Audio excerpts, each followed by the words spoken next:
Hello, good morning, नमस्कार। सभी का स्वागत है पावर ऑफ नॉलेज लीगल मेरे चैनल पे। आई होप सब अच्छे से पढ़ाई कर रहे होंगे। बायोलॉजी सीरीज़ हमने स्टार्ट कर दी है। अभी तक हमने प्रो कैरियोटिक सेल और यू कैरियोटिक सेल में भी कुछ कुछ पार्ट कर लिया है। आज यू कैरियोटिक सेल ही कर रहे हैं, जो उसका रेस्ट पार्ट था उसको आज हम ले लेंगे और ये चैप्टर कंप्लीट हो जाएगा। तो without any further delay let's get started. ठीक है, cell the unit of life topic चल रहा है, उसी में हम प्रोकैरियोटिक और यूकैरियोटिक सेल कर रहे थे, जिसमें प्रोकैरियोटिक सेल कंप्लीट हो चुका था और यूकैरियोटिक में कुछ पार्ट बाकी था। तो आज शुरू करते हैं। राइबोसोम्स पहला टॉपिक आता है।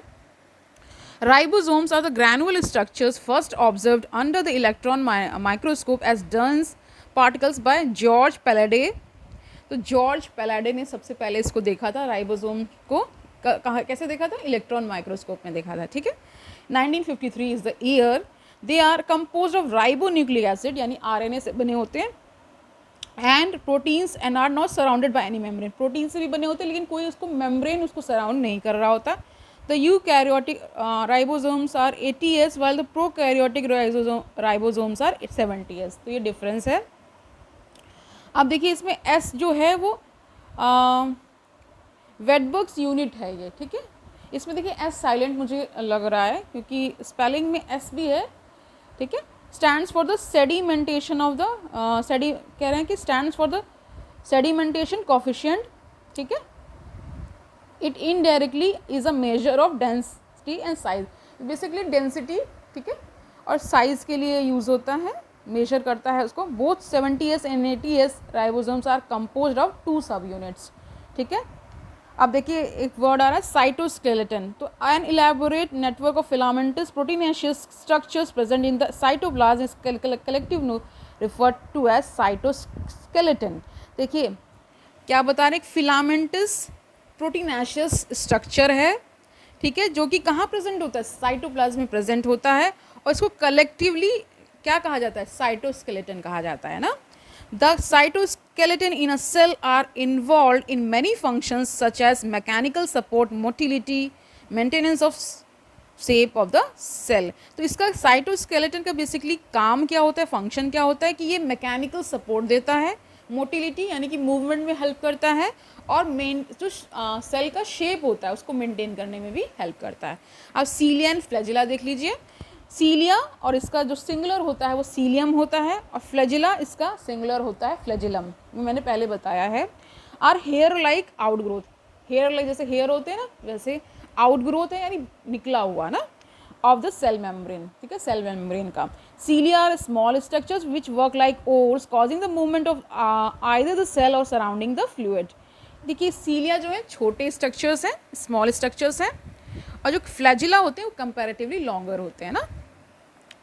ये बेसिकली किसके लिए रिस्पॉन्सिबल होते हैं? सेल के मूवमेंट के लिए। Okay, the prokaryotic bacteria also possess flagella, but these are structurally different from that of the eukaryotic flagella. देखिए प्रोकैरियोटिक बैक्टीरिया जो होता है उसके पास भी फ्लैजिला होता है, लेकिन वो यूकैरियोटिक से बिल्कुल डिफरेंट होता है ना। The electron microscopic study of cilium और the flagellum so that they are covered with plasma membrane. ठीक है, प्लाज्मा मेम्ब्रेन से भी कवर्ड होता है। देयर कोर कॉल्ड एक्सोनीम, नेमे भी पढ़ सकते हैं क्योंकि प्रोनाउंसिएशन इज़ वेरी मतलब बहुत सब्जेक्टिव होता है, क्योंकि कई बार क्या है कि हमें नहीं पता होता है ना, तो एक्सोनेमे ही पढ़ लेते हैं। possess a number of microtubules running parallel to the long axis. The exonym usually has 9 pairs of doublets of radially arranged peripheral microtubules and a pair of centrally located microtubules. Such an arrangement of exonymal microtubules is referred to as the 9+2 array. The central tubules are connected by bridges and is enclosed by a central sheath which is connected to the one of the tubules of each peripheral doublets by a radial spoke. Thus there are 9 radial spokes. The peripheral doublets are also interconnected by linkers. Both the cilium and flagellum emerge from a centriole-like structure called the basal bodies. अब देखिए ये जो बीच में था उसका कोई मतलब नहीं था, इसमें last line is the important line. कह रहे हैं कि जो पेरिफेरल डबलेट्स हैं वो किससे कनेक्टेड होते हैं? लिंकर से कनेक्टेड होते हैं। देखिए नाम में ही सब गिव है। Both the cilium and flagellum कहाँ से इमर्ज होते हैं? सेंट्रियोल लाइक स्ट्रक्चर से इमर्ज होते हैं। ठीक है, जिनको बेसल बॉडीज भी कहा जाता है। अब सेंट्रोजोम एंड सेंट्रियोल्स जान लीजिए। Centrosome is an organelle usually containing 2 cylindrical structure called centrioles. ठीक है, तो सेंट्रोजोम क्या है, एक ऑर्गेनली है जिसमें क्या है 2 सिलेंड्रल स्ट्रक्चर्स, यानी सिलेंडर के फॉर्म में उसका दिखता है, तो उसी को सेंट्रियोल बोल देते हैं। They are surrounded by amorphous centriolar materials. ठीक है, both the centrioles in a centrosome lie perpendicular to each other in which each has an organization like the cartwheel। जैसे कार्टव्हील होता है ना, व्हील देखा है आपने, वैसा ही होता है। they are made up of 9 evenly spaced peripheral fibrils of tubulin protein से ये बने होते हैं। each of the peripheral fibril is a triplet। ठीक है, ट्रिपलेट 3 के फॉर्म में। the adjacent triplets are also linked। ठीक है, the central part of the proximal region of the centriole is a proteinaceous and called the hub। इसको hub बोलते हैं, proteinaceous होता है central part किसका, proximal region का। ठीक है, of the centriole which is connected with the tubules of the peripheral triplets by the radial spokes made of protein। अब इसका फिर further connection किससे होता है, radial spokes होते हैं जिसको क्या होता है, प्रोटीन से बने होते हैं। ठीक है, तो centrioles form the basal body of cilia and flagella and spindle fibers that give rise to spindle apparatus during cell division in animal cells। nucleus जान लीजिए, most important part। nucleus is as a cell organelle was first described by Robert brown ने इसकी discovery की थी। कब की थी, 1831 में की थी। later the material of the nucleus stained by the basic dyes was given by name chromatin। ठीक है, by फ्लेमिंग ने किया, क्योंकि इसको कुछ कलर से उसको स्टेनिंग करके जांचा था कि क्या क्या इसके अंदर है, इसीलिए उसका नाम की कलर को क्रोमैटिन भी बोलते हैं, तो इसी को इन्होंने किया था। Fleming is the scientist. The interphase nucleus यानी nucleus of a cell which is not dividing. ठीक है, अभी डिवाइड अभी नहीं हुआ है, इंटरफेस न्यूक्लियस की बात हो रही है। As highly extended and elaborate nucleoprotein fibres called chromatin, nuclear matrix and one or more spherical bodies called nucleoli. ठीक है, इसका सिंगुलर न्यूक्लियोलस होता है। Electron microscopy has revealed that the nuclear envelope which consist of 2 parallel membranes with a space between them called perinuclear space. देखिए, आपको सभी पता है, सभी लोगों को पता है कि जो सेल का कुछ ना कुछ कवरिंग होती है, मान लीजिए हर एक ऑर्गेनेल की कुछ ना कुछ कवरिंग है। बहुत केसेस में नहीं भी होती है तो वो डायरेक्टली कनेक्शन में होते हैं, और जब होती है तो उसी को, जैसे इसमें देखिए न्यूक्लियर का जो स्पेस है, उसकी जो कवरिंग है, उसको पेरीन्यूक्लियर स्पेस कह रहे हैं ना। Forms a barrier between the materials present inside the nucleus and out and that of the cytoplasm. यानी इसके साइटोप्लाज्म बाहर रहता है न्यूक्लियस के, उसके बीच में जो स्पेस पाया जाता है उसी को कहा जा रहा है। ठीक है, the outer membrane usually remains continuous with the endoplasmic reticulum and also bear ribosomes on it। ये तो सबको पहले ही पढ़ा चुकी हूँ। a number of कह रहे हैं कि the nuclear envelope is interrupted by minute pores which are formed by fusion of its 2 membranes। these nuclear pores are the passages through which the movement of RNA and protein molecules takes place in both the direction between the nucleus and the cytoplasm। ठीक है, समझ गए। normally there is only one nucleus per cell। Variations in the number of nuclei are also frequently observe.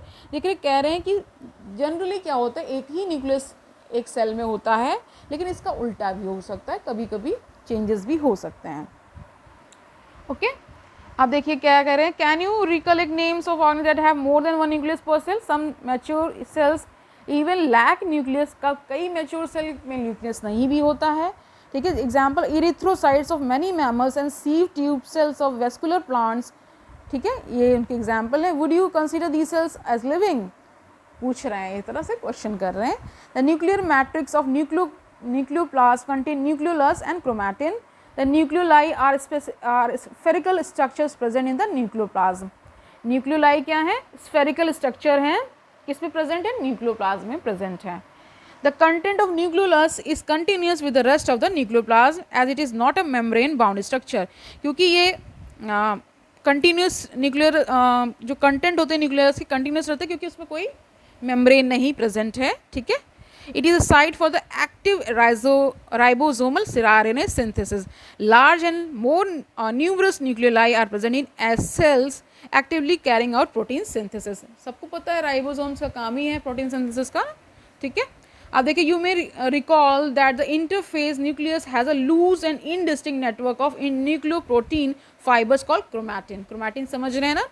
Both but during the different stages of cell division, आप आगे पढ़ेंगे cell division में भी different stages होते हैं. ठीक है. The cell so structured chromosomes in place of nucleus. Chromatin contains DNA. अब chromatin क्या contain करता है? DNA contain करता है. And some basic proteins called histones. ठीक है, इनका नाम सुना होगा आपने. And some non-histone proteins and also RNA. A single human cell has approximately 2 meter long thread of DNA. ठीक है, एक जो ह्यूमन बींग का अगर एक सिंगल सेल लेते हैं तो उसमें क्या बता रहे हैं, 2 मीटर का लगभग क्या है, डीएनए है, थ्रेड लाइक स्ट्रक्चर है, इसलिए बोलते हैं इसको. डिस्ट्रीब्यूटेड अमंग इट्स 46 यानी 23 पेयर्स,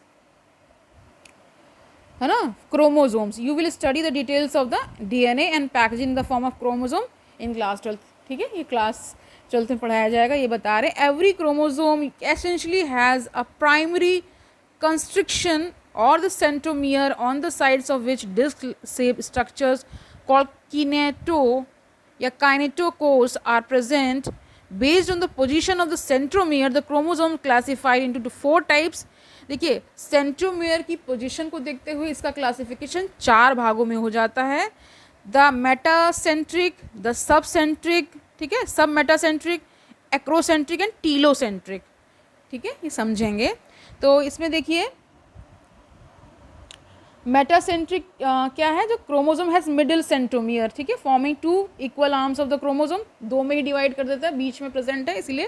ठीक है, मेटा कहा जा रहा है. सब मेटासेंट्रिक मतलब है has centromere slightly away from the middle, थोड़ा सा अवे है मिडिल से. ठीक है.